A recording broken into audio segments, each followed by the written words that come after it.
कराची पाकिस्तान का सबसे बड़ा शहर है, लेकिन इस शहर को माफियाज का सबसे बड़ा शहर भी कहा जाए तो कुछ गलत ना होगा।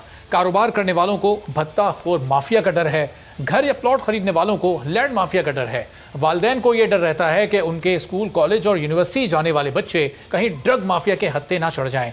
पानी की बूंद बूंद को तरसते कराची के शहरियों को टैंकर माफिया ने आंसू पीने पर मजबूर कर दिया है। शहर की सड़कों पर चलने वालों को यह डर लगा रहता है कि वो स्ट्रीट क्रिमिनल्स माफिया के हाथों कभी भी लुट सकते हैं। दूध बेचने वालों का डेयरी माफिया भी इस शहर में मौजूद है और बहुत सरगर्म है। यहां तक कि कराची को बिजली फराहम करने वाला इदारा के इलेक्ट्रिक भी एक माफिया के तौर पर काम करता है। जब उसका दिल चाहता है बिजली की कीमत में इजाफा कर दिया जाता है और हुकूमत को भी ये बात मानने पर मजबूर कर दिया जाता है। और अब ये इंकशाफ सामने आया है कि इस के इलेक्ट्रिक माफिया की सब माफिया भी शहर में काम कर रही है। यह तहलका खेज इंकशाफ हुआ है कि अब कराची वालों को सिर्फ के इलेक्ट्रिक ही नहीं बल्कि एक और कंपनी भी बिजली फराहम कर रही है और उसका नाम है बी इलेक्ट्रिक।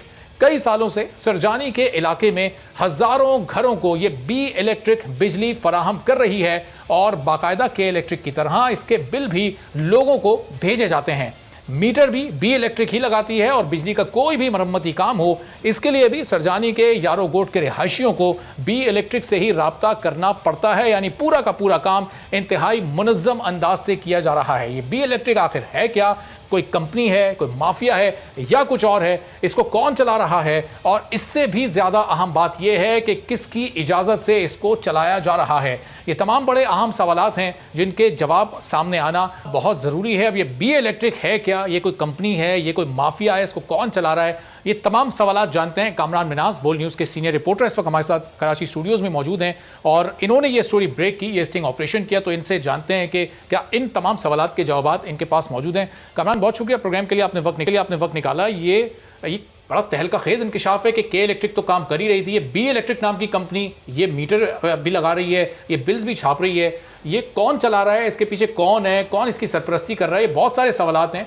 जरा कैसा आपका स्टिंग ऑपरेशन रहा, पहले तो ये बताइए। जी बिल्कुल, देखें कराची शहर की अगर बात की जाए तो अंधेर नगरी चौपट राज जो है उसकी मिसाल वाज़े तौर में नज़र आती है। कराची के शहरी ऐसा लगता है कि वो इसी चीज़ के लिए रह गए हैं कि जो दिल चाहे उनके साथ किया जाए।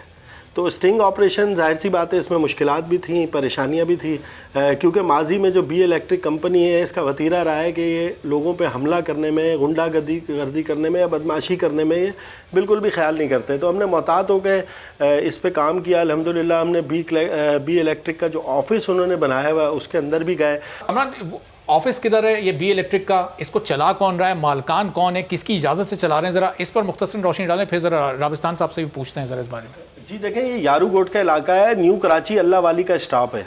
उससे ज़रा सा आगे जाके तकरीबन 1 किलोमीटर का भी फासला नहीं है, वहाँ पर यारू गोट है जो सरजानी लगता है और वहाँ पर जो है सरेआम जो है रोड पर ये ऑफिस बनाया गया है बी इलेक्ट्रिक का, जहाँ पर ये काम किया जा रहा है। जो इतलात मौसूल हो रही है, रजिस्टर्ड कंपनी है ये तो बी इलेक्ट्रिक कहते हैं। कोई रजिस्ट्रेशन वो अब तक पेश नहीं कर सके, कोई चीज़ नहीं पेश कर सके। इनके जो मालकान हैं जो इस काम को चला रहे हैं, वहाँ ओन नामी एक शख्स है, मुर्तज़ा नामी एक शख्स है। जब उनसे हमने रब्ता किया था, पहले भी उनसे रब्ता हुआ था, तो उन्होंने कहा कि आप आगे बैठ के बात करें, दोस्ती में बात कर लेते हैं। उन्होंने कोई हमें वाज़ेह मौक़िफ़ नहीं दिया था। और जो उनके बारे में ज़राए हमें बता रहे हैं कि ये जो लोग हैं माजी में जो एक सियासी जमात थी जो कराची में दहशतगर्दी में मुलव्विस रही, उसके ये कारकुनान रह चुके हैं। उसके बाद ये सियासी पार्टियां भी बदलते रहे।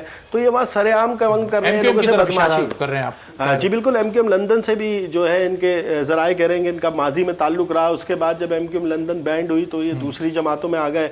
अभी जो है ये अपने आप को कहते हैं हम सियासी जमात से किसी से ताल्लुक़ नहीं है, लेकिन जिस तरह से वो इलाके में गुंडागर्दी करते हैं, आप देखें ना, लोगों ने बयान दिए हैं, वहाँ की ख़वातीन बयान दे रही हैं। ऐसा लगता है कराची के लोग लावारिस हैं, कोई पूछने वाला नहीं है, हुकूमत नहीं है। वो खातून आप देखें वो अपने बयान में कह रही है हम किधर जाएं, हम इनको भारी भारी बिल दें या अपने घर को।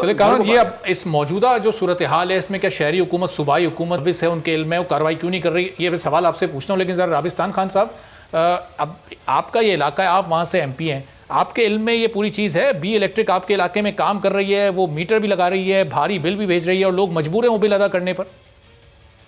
लेकिन जी मेरे टेन्योर में तो बी इलेक्ट्रिक ने ऐसा कुछ नहीं किया। ये उससे पहले से वहाँ पर कायम है। अच्छा, इसकी मेरी के इलेक्ट्रिक के जो हमारे सुरजानी के GM है अजमत, उससे मेरी बात हुई। मैंने उनसे पूछा तो उन्होंने मुझे बताया कि इनका हमारे साथ एग्रीमेंट हुआ है और का हमारे साथ एग्रीमेंट है और ये वहां पर जो है 4 PMTs चला रहे हैं। तो मेरी उनसे बात हुई, मैंने उन्हें कहा कि ये तो 2019 में वो राबिस्तान साहब वो एग्रीमेंट आपको दिखाया उन्होंने?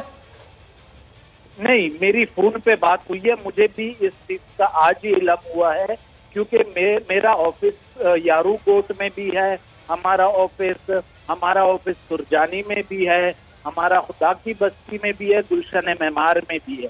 तो एज सच कोई कंप्लेन मेरे पास नहीं आई है कि ये लोगों को ज्यादा बिल भेज रहे हैं या लोगों को तंग कर रहे हैं।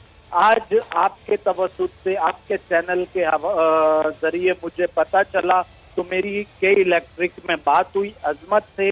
उन्होंने कहा कि जी इनका एग्रीमेंट हुआ है के इलेक्ट्रिक से, लेकिन अच्छा अब ये राबिस्तान साहब एग्रीमेंट है या नहीं, जरा रुकिए। कामरान हमारे साथ जो मौजूद हैं, कामरान साहब जरा, कामरान ये वाकई एग्रीमेंट ऐसा कोई हुआ है जिसका राबिस्तान साहब कर रहे हैं, जिसकी बात कर रहे हैं? क्योंकि हम तो के इलेक्ट्रिक से रब्ता करने की मुसलसल कोशिश कर रहे हैं और वो ज़ाहिर है इस पर मौक़िफ़ देने के लिए वक्त नहीं दे रहे हैं। जी देखिए, बड़ी आसान बात थी। के इलेक्ट्रिक के जो तर्जुमान है वो इसीलिए ना कि तर्जुमानी करें के इलेक्ट्रिक की। जब हम उनसे पूछ रहे हैं हमें कुछ नहीं बताया जा रहा है ऐसा, और जो 4K चुरंगी पे जो के इलेक्ट्रिक का दफ्तर मौजूद है वो पहचानने से इनकार कर रहे हैं बी इलेक्ट्रिक को। बात यह है कि कानून की खिलाफ वर्जी है। बी इलेक्ट्रिक बिल बनाकर बाकायदा तौर पर बिल दे रहा है। अगर कोई के इलेक्ट्रिक से उनका मुआहदा है या कोई चीज़ है तो वो इस तरह से नहीं हो सकती। फिर इस तरह के भारी भारी बिल, कोई मकसद एक चेक एंड वॉच नहीं उन पे। ये यारूकोट में, ये सरजानी के इलाके में ये काम कर रही है या कुछ और मुल्का इलाकों में भी? अंदाजन कितने घरों को ये कंपनी बिजली फराहम कर रही है? देखिए तकरीबन 4000 घर तो यारूकोट में, उसके अलावा अगर जो मुल्का इलाके हैं वहाँ पर भी ये बिजली सप्लाई कर रही है। और जब हमने इस पर काम शुरू किया तो मज़ीद सनसनीखेज चीज़ें सामने आ रही हैं कि कराची के जो मुख्तलिफ गोड हैं वहाँ पर इस तरह की जो कंपनियाँ हैं मुतअद्दिद नामों से वो बिल देती हैं और बिल वसूल करती हैं। कोई पूछने वाला नहीं है और सीधा सीधा जो इसका बोझ है वो आम जो शहरी हैं उन पर पड़ता है। उनकी जेबों से जो है वो बिल अदा किए जाते हैं, उन पर एक्स्ट्रा बोझ आता है और इजाफी जो है उन पर बर्डन आ रहा है। तो राबिस्तान साहब, ये 4000 से जायद घर तो सिर्फ यारूकोट में ही हैं। आप कभी अपने हल्के में गए? वहाँ के लोगों ने आपको इससे मुतालिक कभी नहीं बताया? पौने 3 साल आप हो गए आपको एमपीए बने हुए। मैं हल्के में ही जाता हूँ, मैं अपने हल्के में ही होता हूँ, मैं अपने हल्के में ही रहता हूँ। फिर आज कैसे पता चला आपको इससे मुतालिक? पहले क्यों इल्म में नहीं था आपके? फिर देखिए, लोगों ने कुछ बताया नहीं है हमें, उन्होंने कोई ऐसी शिकायत की नहीं है, तो इस वजह से हमारे इल्म में नहीं था। और बाकी आप ये जो भाई साहब बात कर रहे हैं, इलीगल PMTs काफी जगहों पे चल रही है, मेरे हल्के में चल रही है। मैं आपको ये नहीं कह रहा हूँ कि नहीं चल रही, मैं आपको कह रहा हूँ इलीगल PMTs चल रही है कि इलेक्ट्रिक उनको सपोर्ट कर रहा है। मैंने ये चीज जो है कि इलेक्ट्रिक से भी डिस्कस की है, उनकी हायर अथॉरिटीज से भी डिस्कस की है। तो राबिस्तान साहब, जब के इलेक्ट्रिक ने आपकी बात नहीं मानी तो फिर आपने अपनी हुकूमती क़यादत से रब्ता करने की कोशिश की? आपने वफाकी हुकूमत से रब्ता किया? मैंने बिल्कुल जी, मैंने के इलेक्ट्रिक से भी बात की है, मैंने अपने गवर्नमेंट के अपने पार्टी के अहदेदारों से भी बात की। किस से बात की आपने पार्टी में अपनी? मैंने खुर्रम शेरजमान से भी बात की है और फिरदौस शमीम नकवी साहब से भी बात की है, और अल्हम्दुलिल्लाह ऐसा नहीं है, उन्होंने एक्शन लिया। काफी जगहों पे हमने लीगल लाइट लगवाई है, मेरी बात हुई है। और ये मैं भी आपके साथ हूँ, ये जो भी इलेक्ट्रिक है अगर ये चल रही है तो के इलेक्ट्रिक की सरपरस्ती में चल रही है, ऐसा नहीं है कि उनके इल्म में नहीं है। चलिए रुकिएगा जरा राबिस्तान साहब। तो कामरान साहब, ये क्या वाकई के इलेक्ट्रिक की सरपरस्ती में चल रही है? चूंकि कुछ सियासी जमातों की भी इसमें इन्वॉल्वमेंट है। अब राबिस्तान साहब तो कह रहे हैं कि मामला हल हो जाएगा, और ये मामला सिर्फ बी इलेक्ट्रिक तक महदूद है या इस तरह की कोई और भी A-B-C-T कंपनियां मौजूद हैं और मुख्तलिफ इलाकों में काम कर रही हैं या कर सकती हैं आने वाले दिनों में? देखिए, राबिस्तान साहब ने जो फरमाया है कि लोग बताते नहीं, उनको लोग कैसे बताएंगे? जैसे ही लोग